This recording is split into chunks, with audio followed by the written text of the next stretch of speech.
volume. C'est un dictionnaire encyclopédique pour tout savoir, de A comme abeille à Z comme Zwingli. Plus de 11 000 pages constituent cet ouvrage de référence sur lequel vous pourrez naturellement compter. Pour vous, Patrick. Voilà. Écoutez, je remercie toute l'équipe. Ils étaient tous vraiment très très gentils. Et il n'y a vraiment rien à dire. Je conseille aux gens de venir jouer ici. C'est vraiment une expérience très très enrichissante. Eh bien, nous vous félicitons chaleureusement, je le disais tout à l'heure, il faut le faire. 4e jeu consécutif, vous êtes un grand champion. Et de toute manière, on vous retrouvera dans de prochains Masters, sans aucun doute. Mon cher Patrick, on vous salue et on se tourne maintenant du côté de Jean-Michel. Jean-Michel, vous avez fait chuter le champion, il faut le faire. Vous avez gagné la somme de 3 000 francs, ils sont à vous, vous pouvez vous arrêter là, ou bien vous décidez de tenter une deuxième victoire, de tenter les 7 000 francs. 3 000 plus 4 000, 7 000 francs. C'est vous qui décidez. Le prochain jackpot, mesdames, messieurs, 136 000 francs. Et celui qui réalisera 5 victoires consécutives le décrochera, ce jackpot. 136 000 francs. On réfléchit 5 secondes, Jean-Michel.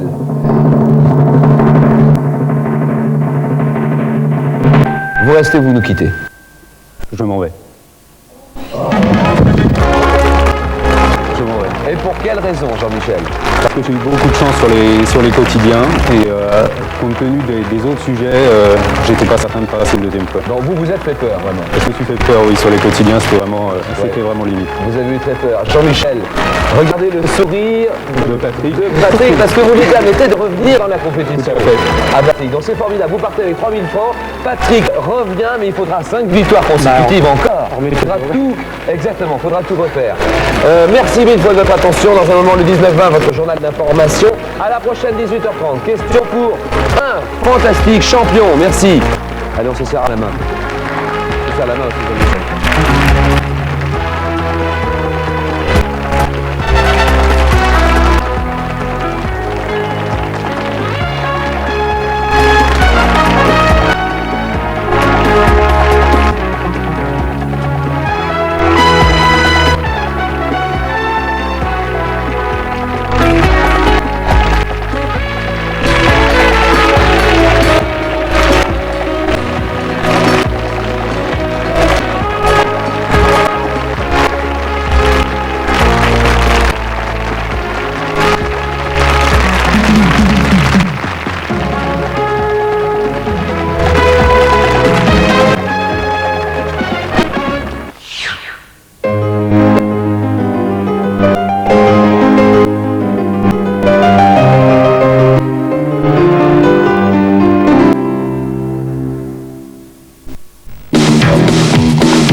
Dans l'engrenage d'une vengeance morbide.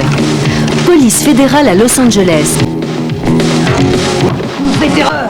Colle-toi au mur! Ferme ta gueule! Je suis un homme d'affaires, moi je suis pressé! Les mains derrière la tête! Je ne finis avec toi! Chacun va vers tous les sens! On suffit!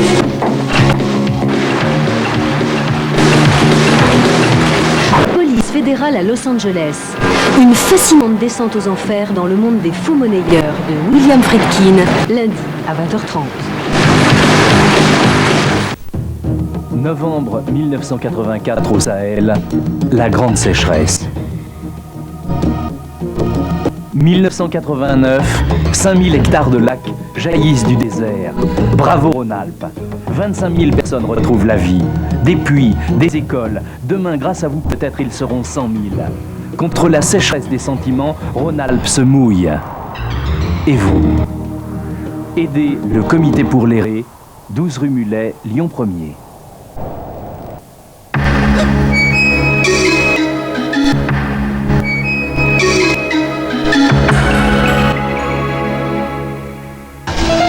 On a choisi Pure Soupe de Liebig. Elle est vraie, naturelle. Comme nous, quoi. Pour nous, Pure Soupe, c'est la meilleure. Parce qu'elle est pleine de vitamines, parce qu'elle nous fait du bien, et parce que c'est la meilleure, voilà. Pure Soupe de Liebig, c'est tout naturel. Petit écolier, une tablette de chocolat fin sur un délicieux petit beurre. Ce serait dommage de laisser ça aux enfants.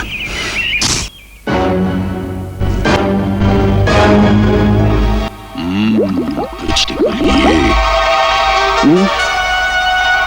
Petit écolier, Une tablette de chocolat fin sur un délicieux petit beurre. Ça n'est que pour les enfants. Ça n'est vraiment que pour les enfants. Ça n'est vraiment que pour les enfants.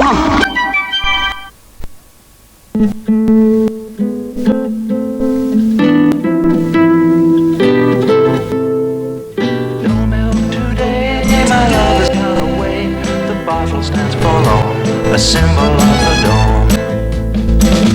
All that's left is a place dark and lonely, a terrace house in a mean street back of town. No milk today, it wasn't always so. Du lait, de l'amour et des trabriques autour.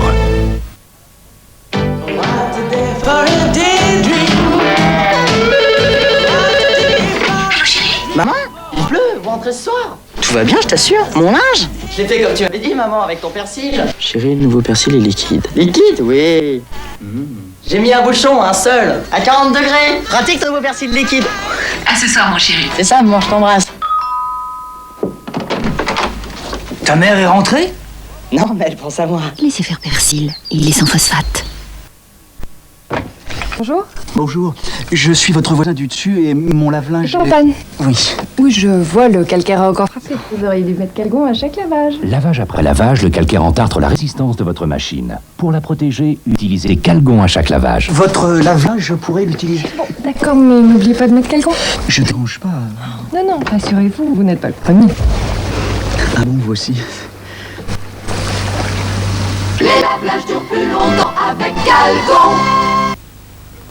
La métro Piccadilly vous donne rendez-vous chez votre concessionnaire Austin Rover. Elle a tout pour plaire, même le prix, 40 000 francs. Oui, 40 000 francs seulement. Du lait, de l'amour et des trabriques autour.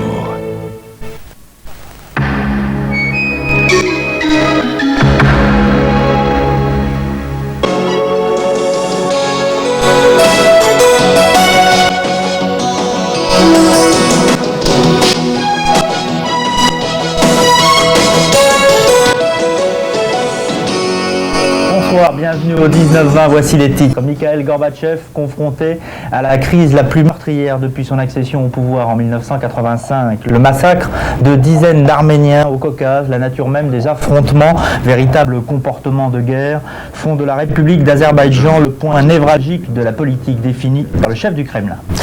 La grève dans les hôpitaux, les internes, les chefs de clinique menacent même de faire la grève des urgences dans les prochains jours. Ce conflit est du ressort de la négociation conventionnelle, déclare le ministre de la Santé, Claude Évin, qui demande à nouveau aux caisses de sécurité sociale et aux syndicats de reprendre d'urgence les négociations.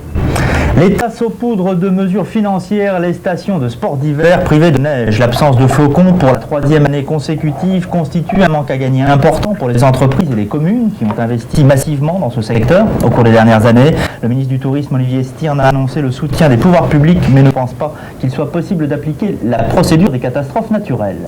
Enfin, nous verrons les plus beaux essais marqués au cours de la 7e journée de championnat de France de rugby. À noter le succès de Dax face à Grenoble, Dax qui reste invaincu. À noter encore la blessure de l'arrière à Biarritz, Serge Blanco, qui cédera sa place dans le 15 de France au Parisien Jean-Baptiste Lafont. Tout de suite, l'état de guerre en Azerbaïdjan. Les affrontements de nature ethnique et surtout nationaliste qui ont engendré le massacre d'une cinquantaine d'Arméniens depuis samedi dernier mettent directement en cause, au-delà de la vie des populations, l'unité de l'Union soviétique et fatalement la réussite à terme de la perestroïka engagée par Mikhail Gorbatchev. Alors aujourd'hui, les affrontements se sont poursuivis tandis que plusieurs centaines d'Arméniens de la capitale d'Azerbaïdjan ont commencé à être évacués. Le point de la situation avec Rémi Guidicelli. Intervention de l'armée rouge, instauration d'un couvre-feu, Moscou se tient ce soir prêt à toute éventualité pour tenter de maîtriser la situation en Azerbaïdjan. À Bakou, l'heure est au bilan des pogroms anti-arméniens. On parle de 34 morts et à l'évacuation par bateau de 660 Arméniens vers les rives orientales de la mer Caspienne. Mais c'est bien sûr dans la région du Haut-Karabakh, cette enclave arménienne en territoire azerbaïdjanais, que la nuit s'annonce comme la plus terrible. Les Azéris encerclent depuis plusieurs jours de nombreux villages arméniens et les combats se déroulent désormais à l'arme automatique et à la mitrailleuse. Selon Radio Moscou, la confusion serait extrême depuis que certains extrémistes azéris empêchent par tous les moyens les renforts du ministère de l'Intérieur d'accéder aux zones de combat dans le nord du Nagorno-Karabakh. Pendant ce temps, à Yerevan, capitale de l'Arménie voisine, 100 000 personnes se sont réunies cet après-midi pour réclamer des armes. À Moscou, si l'on semble avoir admis ce soir que deux peuples étaient en guerre, on hésite toujours à faire intervenir l'armée. Mikhail Gorbatchev souhaite de toute évidence éviter cet engrenage, mais les militaires refusent de participer à des opérations de maintien de l'ordre auxquelles ils ne sont pas préparés. Cette temporisation des autorités soviétiques comporte pourtant un risque majeur, celui que le Karabakh se transforme définitivement en Beyrouth caucasien, où les affrontements de communautés attisés par des haines séculaires échapperaient à tout contrôle. Les autres faits marquants de l'actualité en France et à l'étranger, en commençant par l'Allemagne de l'Est, toujours en effervescence, le journal du jour signé ce soir Jean-Paul Géroard. Pas de pardon pour l'ancien régime en Allemagne de l'Est. Erich Honecker, l'ancien homme fort du pays, va être poursuivi pour haute trahison et conspiration anticonstitutionnelle. Par ailleurs, on vient d'apprendre que le siège de l'ex-police secrète, la Stasi, a été pris d'assaut et mis à sac par des dizaines de milliers de manifestants à Berlin-Est. Le rôle dirigeant du Parti communiste, une loi en voie de disparition en Europe. Comme en Tchécoslovaquie, comme en République démocratique allemande, entre autres, le Parlement bulgare a aboli aujourd'hui à l'unanimité cet article de sa constitution. 3 adolescents tués, 9 blessés. Bilan tragique de l'accident d'un car militaire ce matin dans l'Aube. L'autobus faisait du transport scolaire pour les enfants des personnels du camp de Mailly. Le chauffeur a perdu le contrôle du véhicule, on ignore encore pourquoi. Le car est allé ensuite percuter 2 arbres sur le bas-côté. L'année 89, un grand cru pour la lutte contre le trafic de drogue en France. Le bilan annuel des prises de la police, de la gendarmerie et des douanes fait apparaître une très forte augmentation. À titre d'exemple, les saisies de cocaïne ont augmenté de plus de 56%, celles d'héroïne de plus de 33%. 100 ans, l'âge d'entrer en politique, l'âge d'Henry Stenhouse, un Américain qui d'ici peu devrait faire passer Antoine Pinet pour un gamin. Il a décidé de se présenter aux prochaines élections législatives sous l'étiquette du Parti républicain. Son programme peut se résumer en 3 mots, travail, famille, église. Toutefois, il a promis que s'il est élu, il ne se représenterait qu'une fois. Sport automobile, une image, celle d'Alain Prost qui a effectué aujourd'hui ses premiers essais en France. C'était sur le circuit du Castellet et à bord bien sûr de sa Ferrari. Et oui, il se trouvait évidemment aux côtés de son ami Nigel Mansell. Les deux hommes vont poursuivre ces essais importants jusqu'à la fin de la semaine. Vous l'avez remarqué, nous ne sommes pas dans notre décor habituel, ce sont nos amis de Thalassa qui nous hébergent ce soir. Le décor du 19-20 est en travaux dans le cadre du grand toilettage de cette édition. Tout de suite, nous appelons donc Michel Touré qui est tout seul dans son petit coin sur le plateau. Eric, Catherine, je dois vous rassurer, vous ne risquez